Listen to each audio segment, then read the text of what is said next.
presence. We thank everybody for their presence today, and I want to just acknowledge the two people standing to my left and right. As you know, Health and Human Service Director, Agency Director Mark Galley, and Nick Medora, who runs a department that few of you may be familiar with. Those in the tax and administration world are very familiar with his work as the Director of Tax Administration in the state of California. So I appreciate Dr. Galley and Nick both for being here. We are here to lend our voice to a chorus of voices across this country, both at the local level and now increasingly at the state level, concerned about e-cigarettes, concerned about vaping in this country.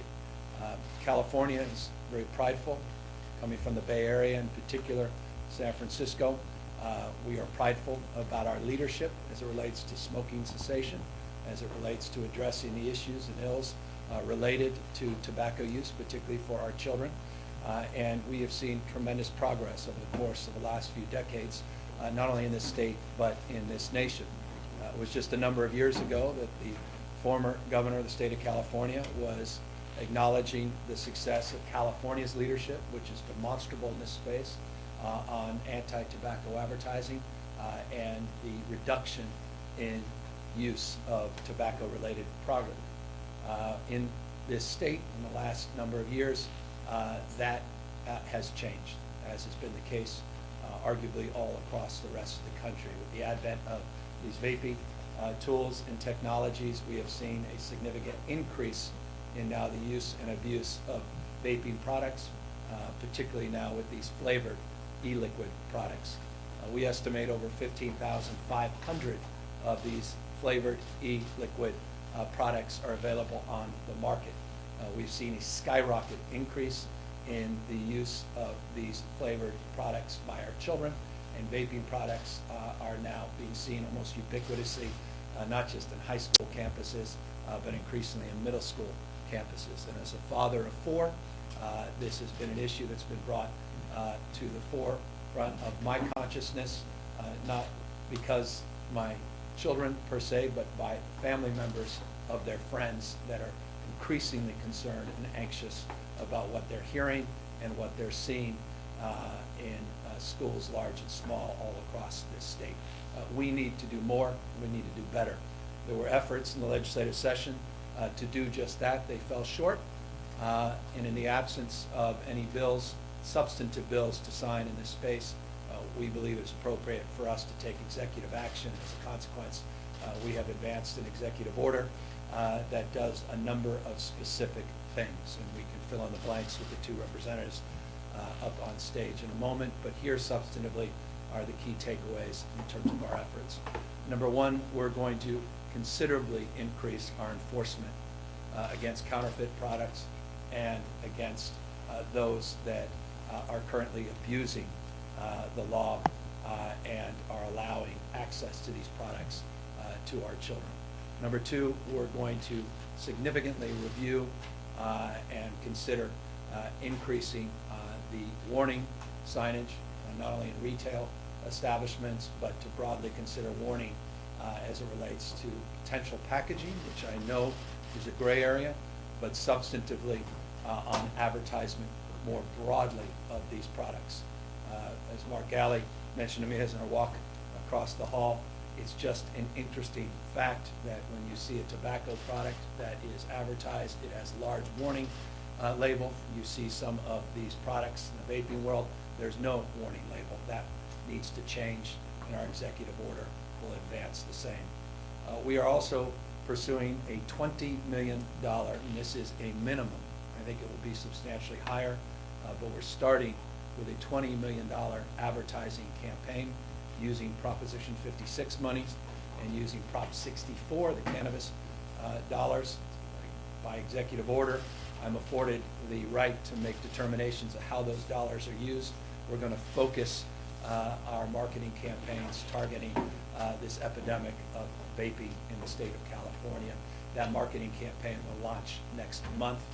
This is a rather weak example of that, and I don't mean that to denigrate the work that was done to put that up on stage, but we are looking and testing a number of advertising campaigns, and we'll be making those very public just in the next few weeks, as I said, in October.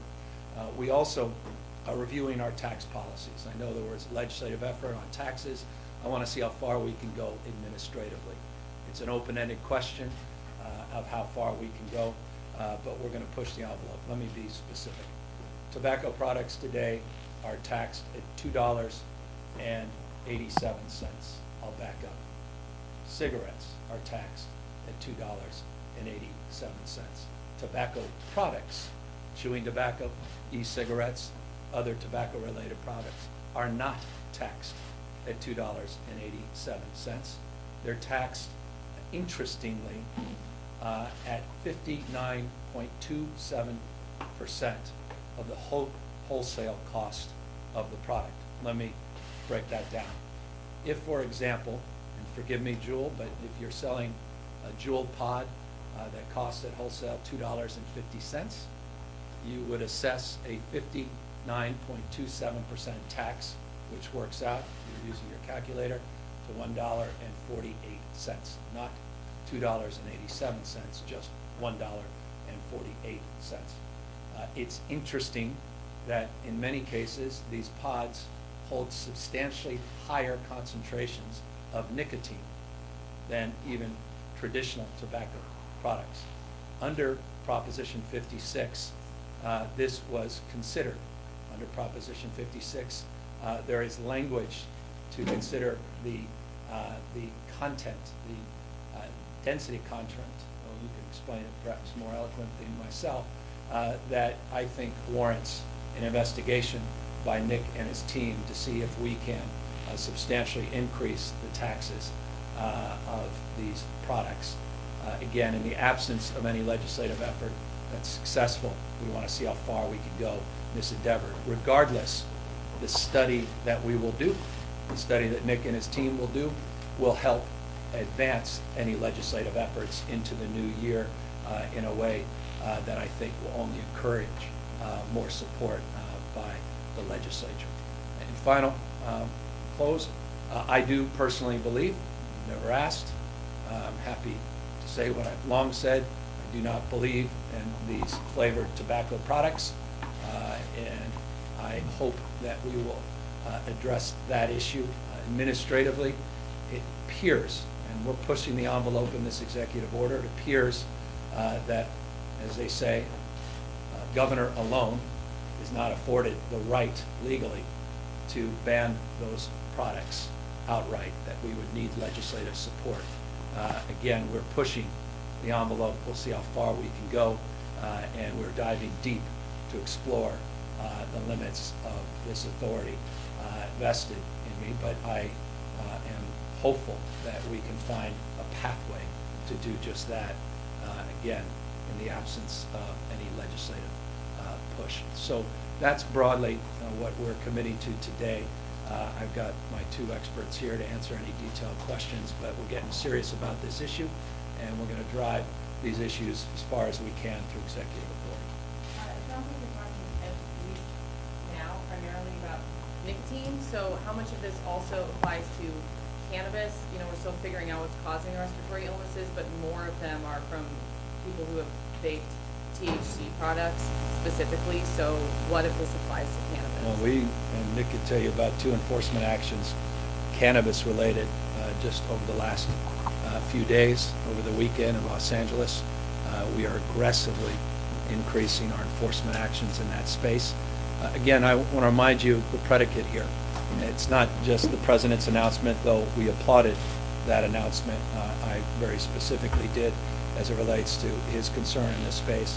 But as you know, we have just since September, up to September 10th, and by the way, we think we had another incident over the weekend, though I'm told I can't say more than that. We're going to get more information soon. But we've had at least 1 death and at least 63 instances of respiratory illnesses or ailments related to vaping products in this state. And so this is increasingly coming to the fore. But as you suggest, A lot of it is in the cannabis space, not just in the tobacco space, and I see this agnostically, and I think the utilization of the Prop 64 dollars, focusing Prop 56 dollars in the issue of vaping as it's used for not only cannabis products but also tobacco products will ultimately advance the goal of addressing both at the same time. The potential warning labels and advertisements and in stores that sell these things, would that also apply to All stores that vaping sell cannabis products. vaping That would- devices? All vaping products. Okay. Yeah. Governor, New York and Michigan have already announced bans or intended bans on flavored e-cigarette products.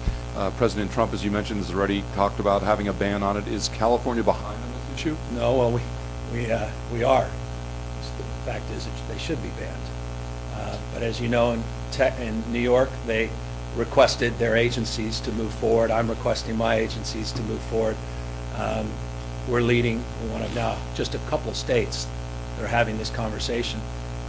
This conversation was anticipated last week. It's been announced today. They've been working hard over the course of the last week to organize their efforts. But we'll seek whatever administrative remedies we can, but we believe that there are some issues related to California's rules and regulations that will require legislative support.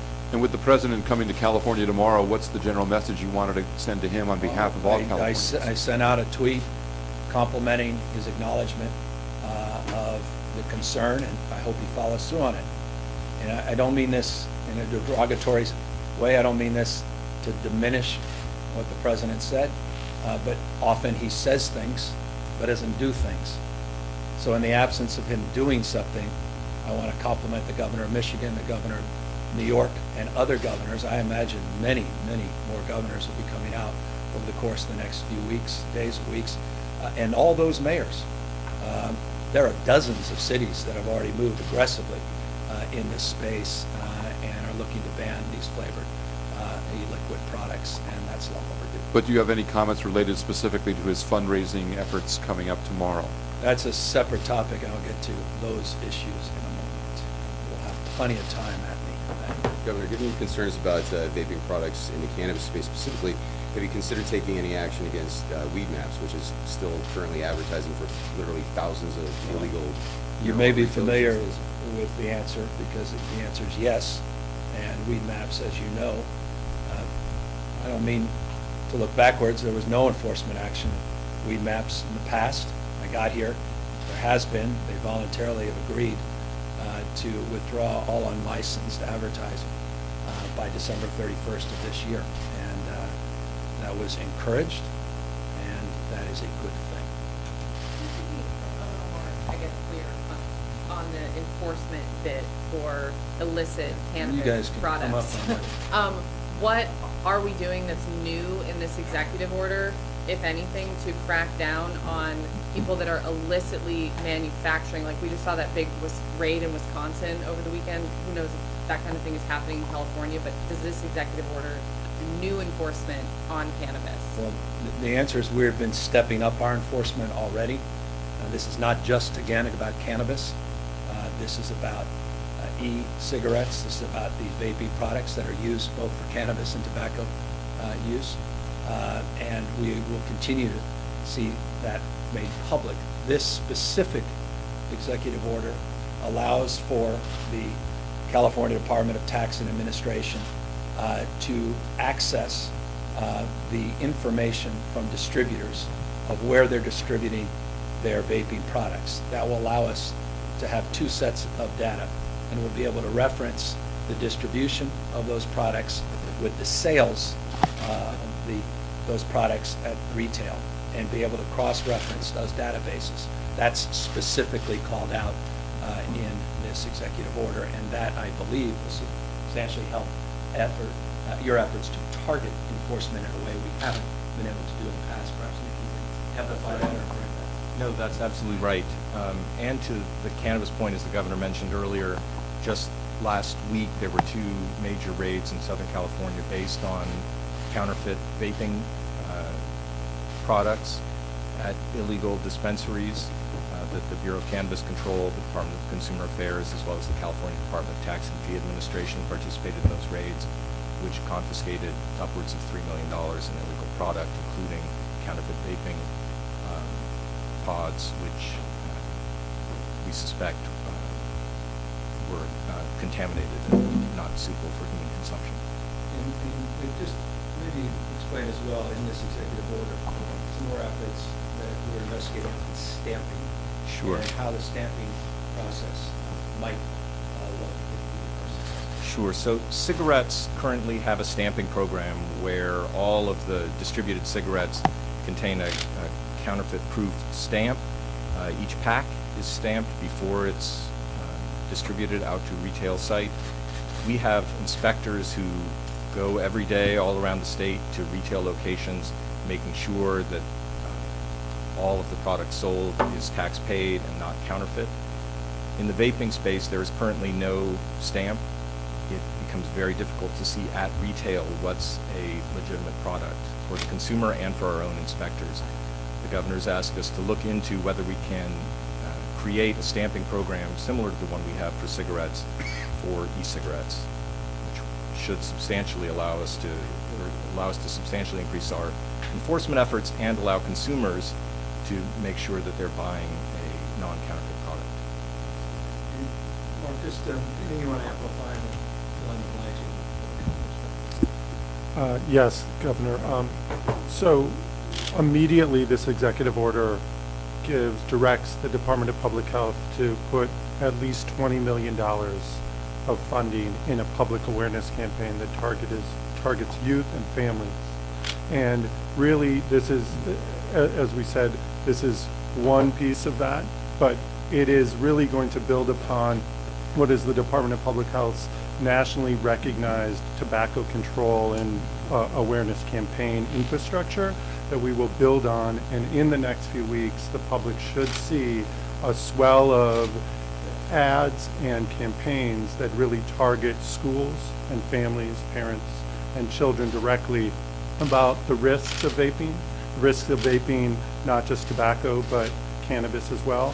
And then the fact that we are learning, and this collection of at least 60 people who have a pretty dramatic lung disease as a result of their vaping activities, both tobacco and cannabis, that we are learning what the consequences are of vaping. And as the governor identified, in a decade where we saw a serious decrease in tobacco cigarette use, we are now seeing this incredible increase of vaping on campuses all throughout the state. And this is our accelerated effort to increase that public awareness campaign.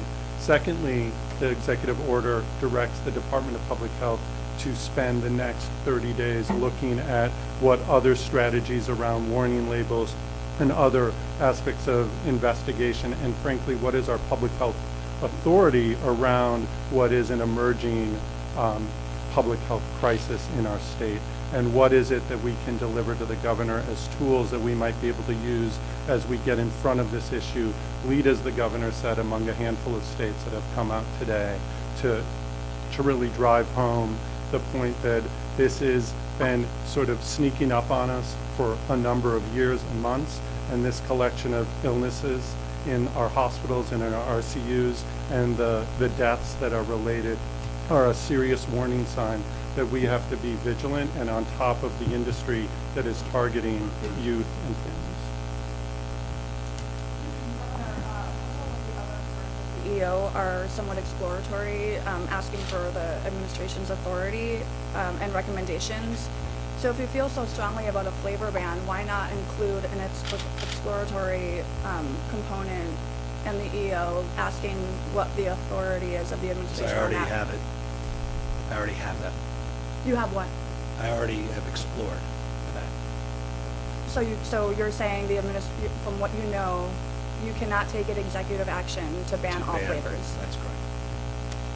Can you speak to what logic is generated in going to this issue? You think about the issue of smoking? Is it something in vaping? Is it something where the taxes need to be enough to help recoup the damages to the state?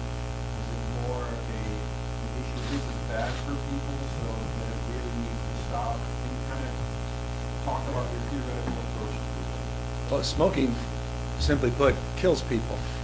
There's no medical benefits. It's one of the most destructive things that's ever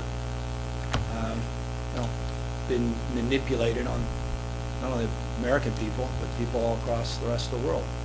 It's insidious. And we were making progress. We were winning the war against tobacco.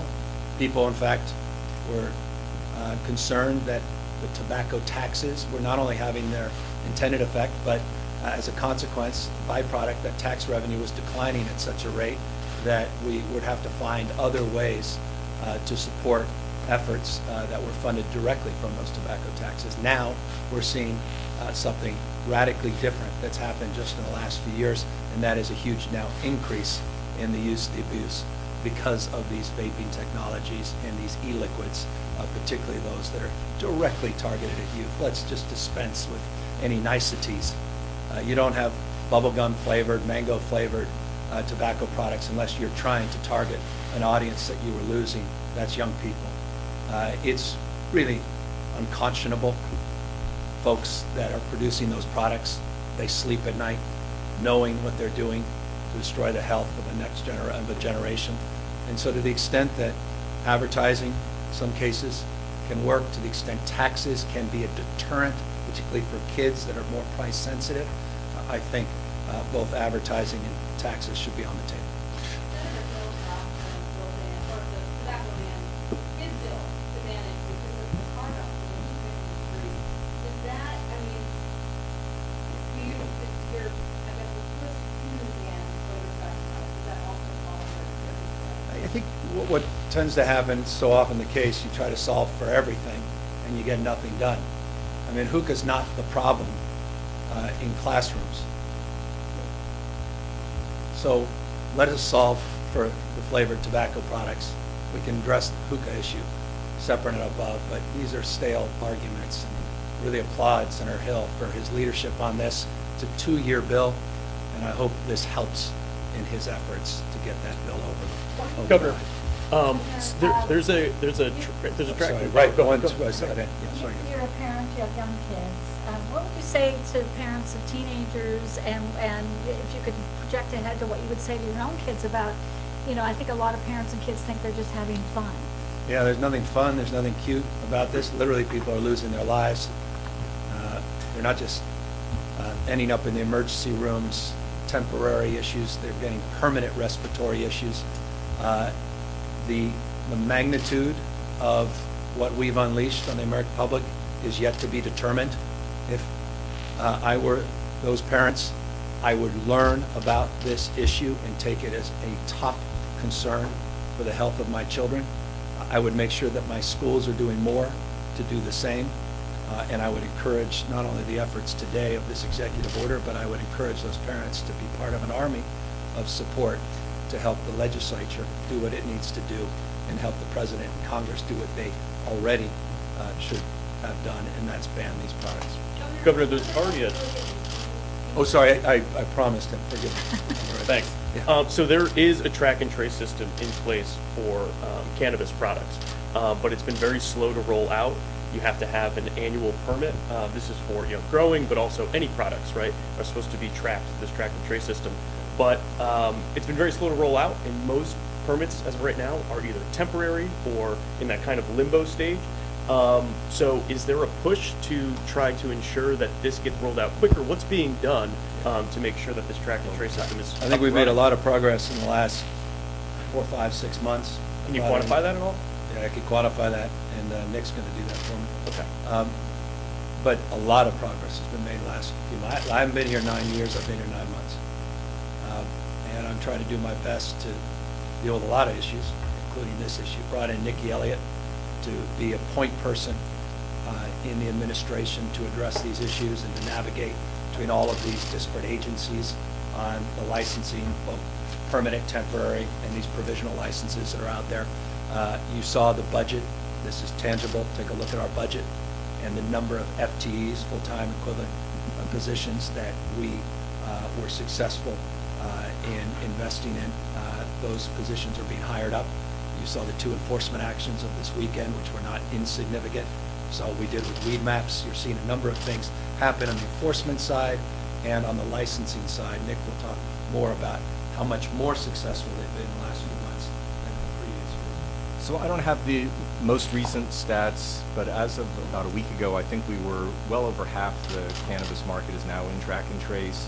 And I understand from Bureau of Cannabis Control that by the end of next month, we should have about everybody into track and trace. So there's been a huge increase with the new administration in terms of sales in track and trace. When you say everyone, do you mean everyone, even if they have a temporary or provisional permit, or I just believe annual?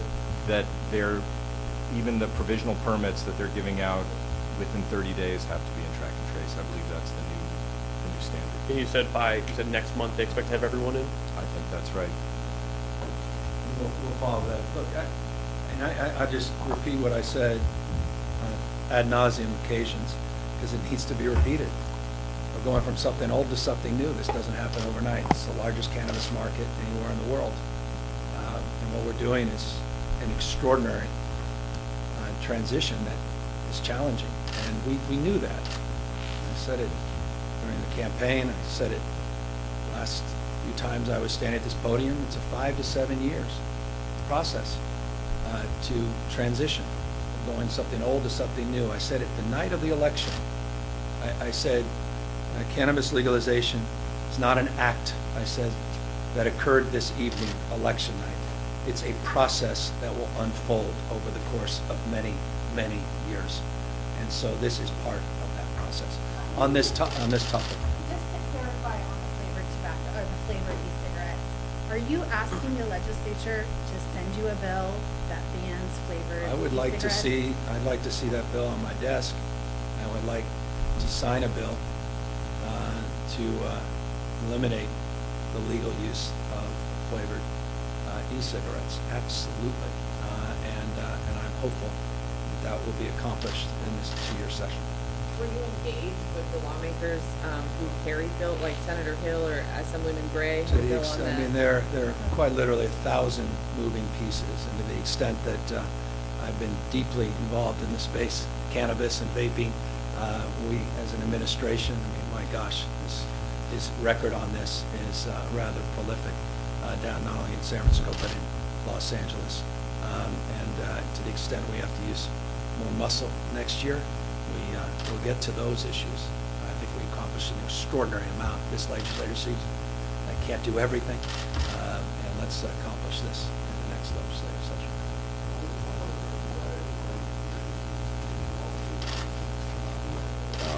And just to follow up on the weed maps question, why not push weed maps to drop all those illegal retail ads before the end of the year? They're doing it in real time. They have a legal responsibility to get it done by the end of the year, but every day they better be dropping folks, and we've been monitoring that. So this is a day-to-day occurrence, and we want to see everybody off that platform. It's good that you connected health, which I appreciate, but before we segue, anybody else on this topic, to the extent some of you may need to get out of here, happy to let you go. Perfect. Can you explain why after saying you would sign SB 276, you then changed your mind and wanted more amendments? Because I worked with the administration to figure out the details of the implementation and felt that we needed to clarify some additional points to help with the implementation. So you didn't fully understand that before when you said you would sign the bill? No, that's the process of legislation, as you know, is complex. And there are a series of amendments on dozens and dozens of bills that work their way through a process. I was engaged in looking at the process with detail, a view of how it's implemented. That's my role and responsibility, and there were a few tweaks that needed to be made. And those subsequent 5 amendments I thought were appropriate. Criticism that we've heard last week that the waffling, if you want to call it, or changes on I this. don't want to call it that. Or the changes that the late changes that you sought on this issue did give a platform to the very large protests in the Capitol and around the Capitol that led to the menstrual blood being thrown the other night. Respectfully, I try to treat people of all crosses of life respectfully and honorably, and I don't condone, never have in my entire life or career, violent acts. and certainly did not condone what occurred the other night. But to suggest that in a position where I'm responsible for the implementation, for the administration of a law, that I should reduce any consideration or further consideration as to its effects on a particular date before it lands on my desk is a novel thing, because I do not believe that I would be criticized or even critiqued for considering the same on a myriad of other issues, of which we do often here in this building. And so, as someone who's responsible for its administration, tightening up the administration to make sure it's effective, I was very pleased with the amendment. Did you give any directive to the sergeants or the CHP to not remove or I did not disrupt the protest? personally give any direction, and let me just say this, as a broad value statement, my gosh, I'm protested for a living. You should join me. Come to my house, come to press conferences all across the state. I don't want to see anyone arrested. People have the right to express themselves unless they cross that line. That line was clearly crossed in the Senate chambers. But people have the right to express themselves, and for me to start directing that people be arrested, my gosh, you would rightfully be critical of that. If I start sending out the police, a small army of people, because I don't like what people are saying about me, those protests weren't directed just upstairs. They were very directed towards me. I can take that, but when you cross the line, you got to be held accountable. Governor, Is there anyone in your administration who takes an anti-vaccine position? I'm not aware of many, or any. there's nobody? There's currently, my estimate is there are 220,000 people in the administration. So, Let's no, say but let me, your if I portion. may, based on that estimate, I want to condition that perhaps there are a few. In your leadership but team? None that I'm aware of in my leadership team. Do you guys, but you had regular meetings with opponents of the anti-vaccine bill? I think very high-profile meetings with people on all sides of this issue, and I think that's appropriate on legislation. I don't know. Maybe in this day and age. it's- Governor, protesters obviously were trying to appeal. How the role as a father impacted the legislation, like the extent to which that was a factor in these amendments that you asked for on the vaccine bill? Everything's a factor. I mean, my life's experiences are a factor. I support the vaccines. I supported the vaccine bill. I strengthened it. I made sure that it was successful in its implementation. And that's profoundly important. My job is not abstract. It's not ideological. It's the application of the rules that we set forth in this body. And I need to look at the implementation in a very sober and reflective way. And we do so on a myriad of issues. And we ask for amendments on a myriad of issues. In fact, I think we've been perhaps the most proactive administration in some time, engaging the legislature in the front end to address concerns. That's why we were successful in the police use of force bill. That's why we were successful in the charter school deal. That's why we were successful in a rent deal. That's why we were successful in this budget process and paying down pensions and debt. That's why we were successful in doing things that many of you in this room said simply would not get done, particularly on the utility bill. Because we engage on the front end. It's my approach. That's, I think, the job of the executive. I'm not a member of the legislature. I'm a member of the executive branch, and my job is to try to lead, strike deals, see what can be done, and then address the concerns around the application of our ideals. And that's the job I had as mayor of San Francisco as an executive. It's the job I've had as a private sector executive in my businesses. It's a very different mindset when you're responsible for implementation. And I think that is a very, positive thing to consider when you're before you sign legislation. Vaccine exemptions, I'm wondering, is that an issue your family has had to deal with at all? Nope. Do any of your kids have exemptions or any Nope. kids who are close to you? Nope. Governor, do you have a message to President Trump, who's arriving in California tomorrow? Anything at all? Well, I hope he moves forward this ban on flavored tobacco products and e-liquids, vaping products. I hope he comes here with an open mind and reads the letter that the big 13 cities, the League of Counties and the League of Cities just sent the administration, encouraging them to support our efforts to address homelessness, of which we have done more in this legislative session than we have in previous years to address. I hope you'll take very seriously our call for 50,000 housing vouchers, VASH vouchers for homeless, and Section 8 housing vouchers. And I hope you consider perhaps the most important part of that request, and that is to do rent modifications based upon cost of living, which is the biggest challenge the state faces as it relates to the existing allocation of vouchers. So we wrote a letter that's a bit unprecedented to a president days before his arrival, and that is detailing requests, not with a clenched fist, but an open hand.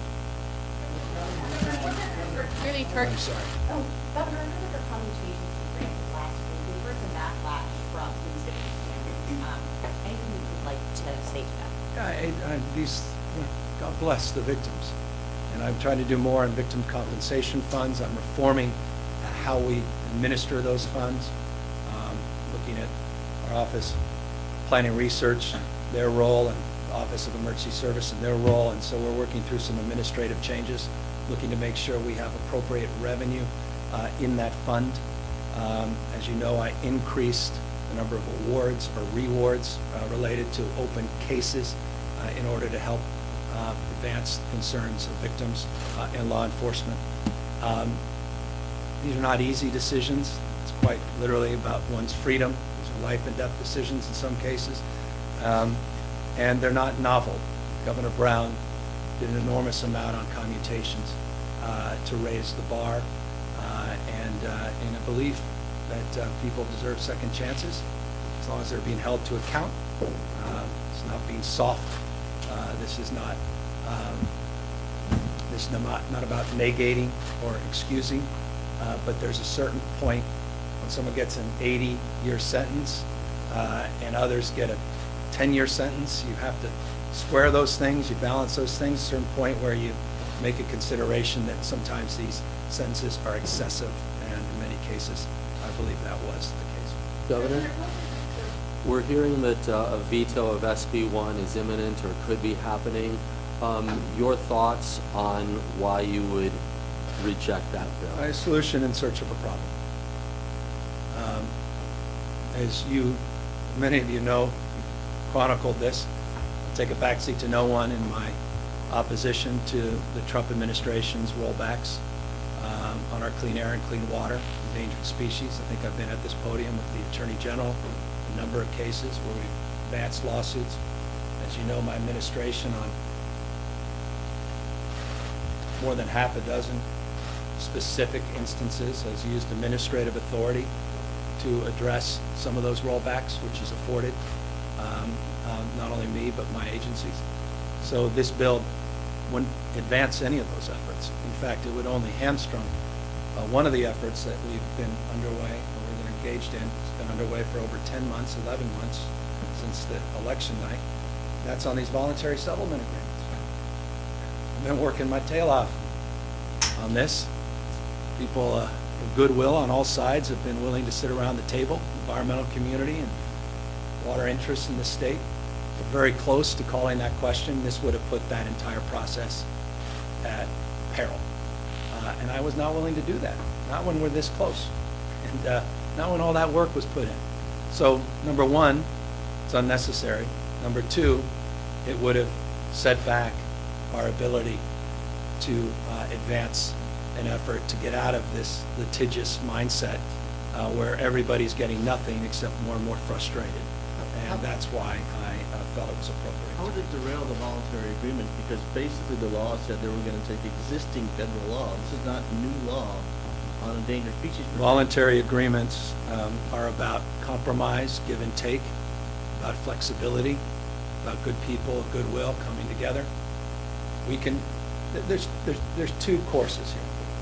we can go back into our bunkers and we can litigate for decades. We've been litigating for decades.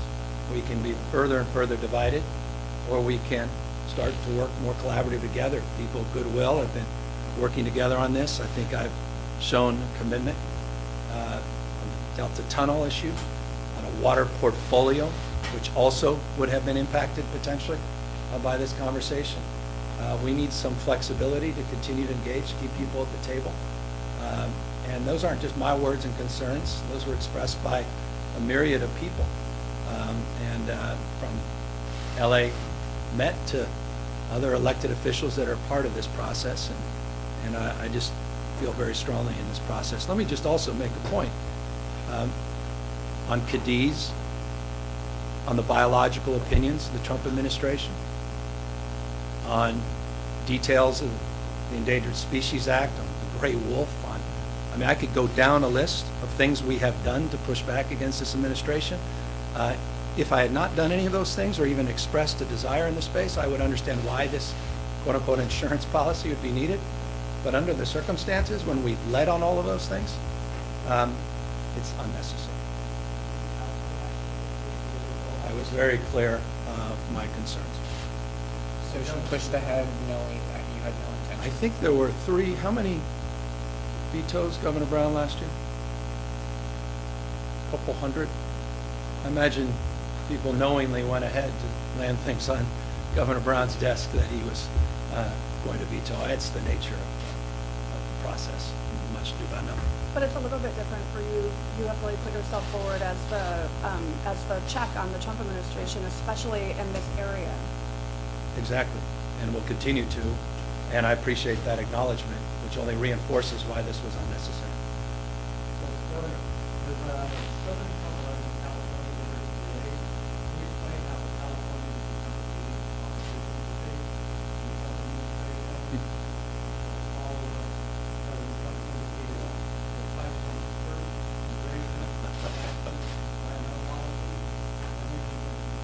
Well, because we are winning. The vast majority of the lawsuits have been adjudicated in favor of California. We're the most un-Trump state in the United States of America. And we're going to protect and preserve our values as it relates to clean air, clean waters, clean cars, of which we're advancing aggressive pushback against the Trump administration's desire to roll back vehicle emission standards, tailpipe emissions standards that have long been afforded this state under the Clean Air Act. We'll continue to protect the most vulnerable Californians, immigrants, refugees. We'll continue to do what we can to push back against the privatization of incarceration. We'll continue to lead and continue to do so from a position of strength. And this is the final point. California is not a small, isolated state. There's no reason to navel gaze in California. It's a $3 trillion a year economy. It's running record surpluses. Trump administration's running record deficits. We have record low unemployment, 114 consecutive months of net job growth, a record for the state of California. Our GDP has significantly outperformed the Trump administration and the rest of the federal government over the last 5 years. California is succeeding as we protect and preserve our values, as we reduce our energy consumption, and we continue to decarbonize and detoxify our clean air and clean water. Do you think the state's clean vehicle rebate program should be restricted to only send the rebates only to those car makers who enter your agreement? I will say only this, stay tuned, give me a few days, and you'll get a very specific answer to that question. Governor, did the departure, the resignation of Jennifer Kent have anything to do with that Facebook post criticizing the vaccination protesters? We're putting together a new team in the administration. There are a whole new team of folks coming in, new DPH director is coming in under Mark Alling, many others. So we're building that team out. By the way, Jennifer Kent's been extraordinary. Did her resignation have anything to do with the post? She's incredible. I'll finish. She's an incredibly talented person, and you'd have to ask her while she was on. Did you get a chance to look at AB 235 or bill bias that tweaking on merits of that? Yeah, I haven't. Look, I've got 716 pieces of legislation that are on my desk. I I haven't even assessed the ones that haven't gotten to my desk. I've got 28 days to sign or veto these bills. I've been proactively engaged in many of them, and I mentioned just a few of them a moment ago. Many of them I haven't had the luxury and ability, the bandwidth to get as engaged as perhaps I wish. We have not been passive as administration, and many of these bills are landing on my desk in a way that likely will get my support and signature, which is encouraging. And so I'm hopeful that when all this is assessed, that we will have one of the most successful legislative sessions in modern memory. Governor, anything else right now you know you're going to veto that you want to tell us about? Nothing. Governor, protesters were clearly targeting the first partner. I'm sorry? Governor, the protesters were clearly targeting the first partner for the vaccine bill in hopes of appealing to her that she would appeal to you to veto it. And I'm just curious, can you talk about what her involvement was in the vaccine bill and whether she had opinions on it? Yeah, everyone has opinions. I'll leave it at that. I did what I needed to do to make it more successful and to make sure we implement it in an effective way. And I'm proud that I signed the bill. I support vaccines, long have, and I feel like these amendments are going to make this a stronger bill. How do you respond to concerns in the legislature that your word can't be trusted, and instead you would vote for the bill and then went back on that? Well, I imagine that's the case with dozens of pieces of legislation. People say, I think we've got it done, and then the last minute you see changes. Because one of the reasons that the initiative on the 72 hours came to the fore is because people were making last minute changes across the board. I think AB 5, there were last minute changes. People felt strongly that this was it, and then there were some subsequent changes. It's the nature of the deliberative process. And the extent that we've got a good working relationship with the legislature, it's been extraordinary, and I think it's demonstrable in the success of this legislative session. So you don't think this issue affects your relationship? Absolutely not. Absolutely not. Yeah. Do you sympathize with some of the views of the Guys, I appreciate you guys. This is I signed the bill, I signed it, and I was happy to sign it. And we've got 716 things pending on my desk. So, do you plan to sign Nancy Skinner's bill allowing student athletes? We'll take a good look, and as you looked at my record as Lieutenant Governor on the issue of athleticism, what was happening at UC Berkeley, being a student athlete myself, I have very strong opinions on this subject, and we'll be hearing more about that in the next few days. Governor, on the issue of data privacy, What's that? When you plan to sign it, what is the status of your talks with the companies about Yeah, we'll let you know more about the status of those talks, but they're ongoing. I'm committed. I commit to engaging folks, see if we can find some common ground. I appreciated the legislature keeping an open mind up until the end on their amendments. I think one of them helped you guys in your industry, even though that was a last-minute change and surprised a lot of people. But I think that's a healthy process, and I think people should be open argument, interested in evidence, and engaged on a myriad of topics. And I think best public policy comes from that mindset, not an ideological mindset. And so on the issue of AB 5, like so many issues the state faces, one should keep an open argument. One should be respectful to different points of view. We can hold our strong personal beliefs, professional beliefs, but still reach out to those that disagree with us. In the spirit of AB 5, there were many amendments that I think were done in that light, and I think that's encouraging. do you think AB 5 is just the beginning for labor unions making gains in the private sector? Well, AB 5 alone doesn't allow for organization, and that's where it's limited. It allows for appropriate compensation for people that have earned it, to allow their status to afford them workers' comp benefits, unemployment insurance benefits, potential retirement benefits that come with that status.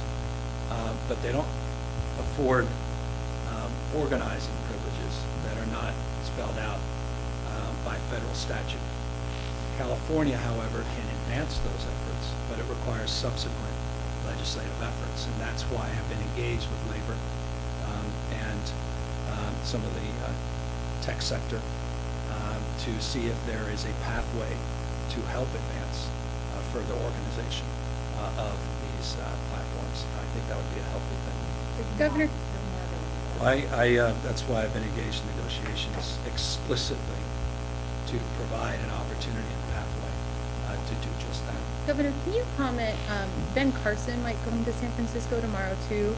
Under his leadership of HUD, how have you seen any like public support for public housing and homelessness? So in an effort to not start his trip with him responding to a quote from me attacking him, let me just say the following. I would hope that Ben Carson would read our letter, this unprecedented letter by CSAC, League of Cities, by 13 mayors representing the political and geographic diversity of the state. And I will remind you that 13 mayors are not all Democrats, and that Mr. Carson would consider the core request, which is very much directed to him, not just the president, and that's on the issue of housing vouchers. That is under the auspices of HUD, Section 8 housing vouchers in particular, and then more broadly these VASH vouchers, of which I know Secretary Carson is familiar with. The issues of rent and cost of living are something as well that Mr. Carson's very, very familiar with, and I hope he would consider those fair market value issues, fair market rent issues as well. They can make the administrative act in real time. If he wants to immediately address the crisis, take us up on that letter. They can do it administratively, and then they can support H.R. 1856, politifect me on that, which is Maxine Waters' bill, which would afford 300,000 housing vouchers nationwide. I think that's also a good bill. But the President of the United States and Secretary Carson have the ability to do something real in real time. I'll close by making one final point on this. When you looked at the last number of homeless in the state, 129 plus thousand, when you break it down, those 50,000 housing vouchers that we're requesting can eliminate all veteran that are out on the streets and sidewalks, can eliminate all those that are quote-unquote chronically homeless in the state of California, and make a substantial dent at eliminating family homelessness. So the President and Secretary Carson have the ability to this week, by administrative fiat, to eliminate veteran homelessness in the state, eliminate chronic homelessness in the state, and family homelessness substantially with those 50,000 vouchers. That's a pretty remarkable opportunity if they're sincere in their desires. If they're insincere, and this is, God forbid, about something else, politics, not good policy, then they'll reject it outright, and I hope that's not the case.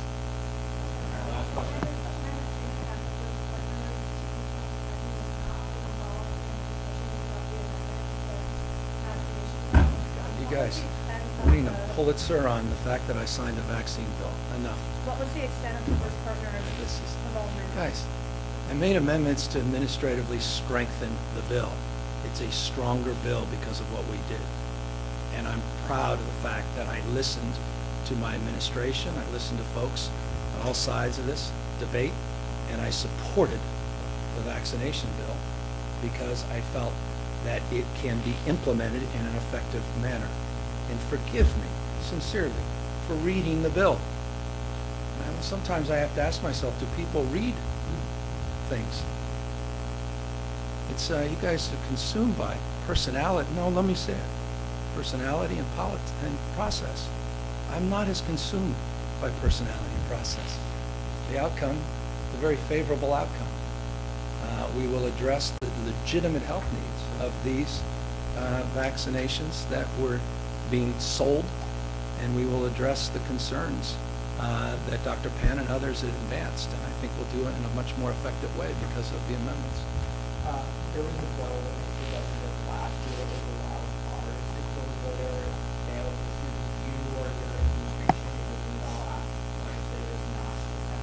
did not ask any legislator not to send that. On data privacy, California has this landmark law. Now there's an effort, in Washington to get a federal law that preempts our Sorry, you guys have law to stand. here.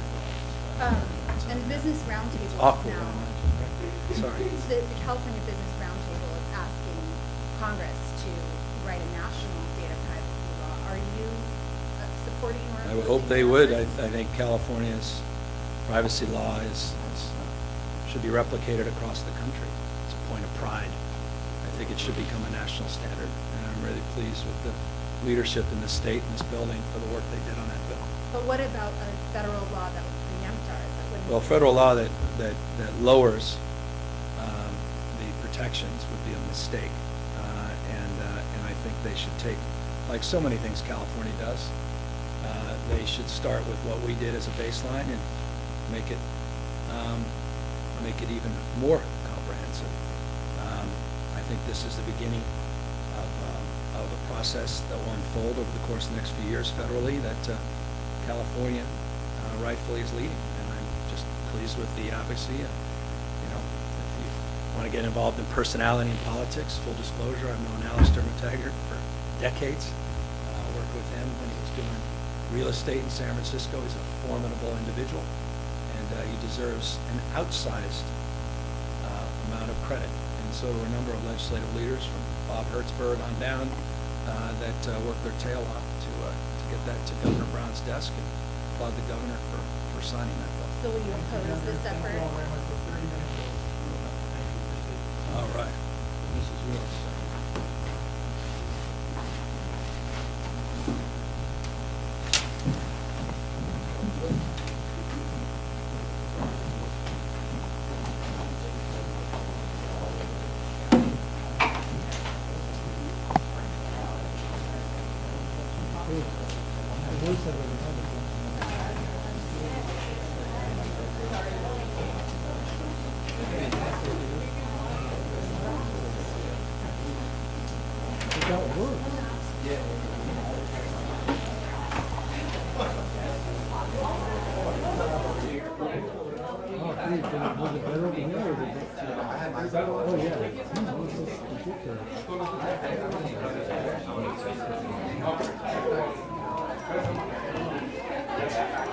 Yeah, it's very annoying, man.